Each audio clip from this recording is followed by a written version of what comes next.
Malayalam big boss season 7 ലൈവിൽ ഇപ്പോൾ നടന്നുകൊണ്ടിരിക്കുന്നത്. അങ്ങനെ എല്ലാവരും ഫുഡ് കഴിച്ചുകൊണ്ടിരിക്കുകയാണ്. അപ്പോൾ അനുമോൾ പറയുന്നുണ്ട്, അനീഷേട്ടൻ വന്നു കഴിയുമ്പോൾ അനീഷേട്ടൻ ആ മീൻകറി എടുത്തു, എൻ്റെ മീൻകറിയാണ്, എനിക്കത് വേണ്ടാന്ന് പറയുന്നുണ്ട്. എനിക്കിന്ന് മീൻകറി കഴിക്കാനൊരു ഇഷ്ടമല്ല, അതെനിക്ക് ഇഷ്ടമായില്ല എന്നൊക്കെ അനുമോൾ പറയുന്നുണ്ട്. ബിഗ് ബോസ് വീട്ടിൽ ജിഷനും അതേപോലെ തന്നെ ജിസയിലും ഇതുവരെ ഫുഡ് കഴിച്ചിട്ടില്ല. അനുമോൾ കറി ഉണ്ടാക്കിയെന്ന് പറഞ്ഞിട്ടാണ് ജിഷൻ ബിഗ് ബോസ് വീട്ടിൽ വലിയ പ്രശ്നം ഉണ്ടാക്കി. അതിനെ സപ്പോർട്ട് ചെയ്ത് അക്ബറും അതേപോലെ തന്നെ ഒനിയിലൊക്കെ എത്തി. അനുമോൾ ആദ്യം നിങ്ങൾക്ക് ഫുഡ് ഉണ്ടാക്കിയതിന് ശേഷമാണ് ഞങ്ങൾക്ക് ഫുഡ് ഉണ്ടാക്കിയത്, ഞങ്ങൾ അത്രയും നേരം വിശന്നിരുന്നു, എന്നിട്ട് അവൾ ഉണ്ടാക്കിയതിന് നിങ്ങൾ കുറ്റം പറയരുതെന്ന് പറയുന്നുണ്ട്. അപ്പോൾ ജിഷൻ പറയുന്നുണ്ട്, ഞാൻ എന്താണെങ്കിലും കഴിക്കൂല, കാരണം അനുമോൾ മീൻ കഴുകിയിട്ടുണ്ടാകും, ആ കൈ കൊണ്ടല്ല ഉണ്ടാക്കിയെന്നൊക്കെ പറയുന്നുണ്ട്. അപ്പോൾ അനുമോൾ പറയുന്നത്, ഞാൻ അങ്ങനെയൊന്നും ചെയ്തിട്ടില്ല, ഞാൻ പിന്നെയാണ് മീൻ തൊട്ടത്, ഞാനത് ഒന്നും ചെയ്തിട്ടില്ല, ഞാൻ ആദ്യം ഈ കറി ഉണ്ടാക്കി കഴിഞ്ഞിട്ടാണ് ഞങ്ങൾക്കുള്ള മീൻ കറി ഉണ്ടാക്കിയെന്ന് പറയുന്നുണ്ട്.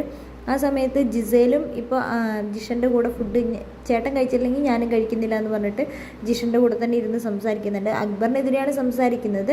അക്ബർ പലതവണ ഇപ്പോൾ എന്നെ മോശമായി പറയുന്നുണ്ട്. കഴിഞ്ഞ ജയിൽ നോമിനേഷൻ ടാസ്കിലും ഞാൻ ശ്രദ്ധിച്ചായിരുന്നു, ഇപ്പോഴും ഞാൻ ശ്രദ്ധിക്കുന്നുണ്ട്, എന്നെ എന്തെങ്കിലുമൊക്കെ പറഞ്ഞ് കുറ്റപ്പെടുത്താൻ തന്നെയാണ് അക്ബർ ഇപ്പോൾ ചെയ്തുകൊണ്ടിരിക്കുന്നതെന്ന് ജിസയിൽ പറയുന്നുണ്ട്.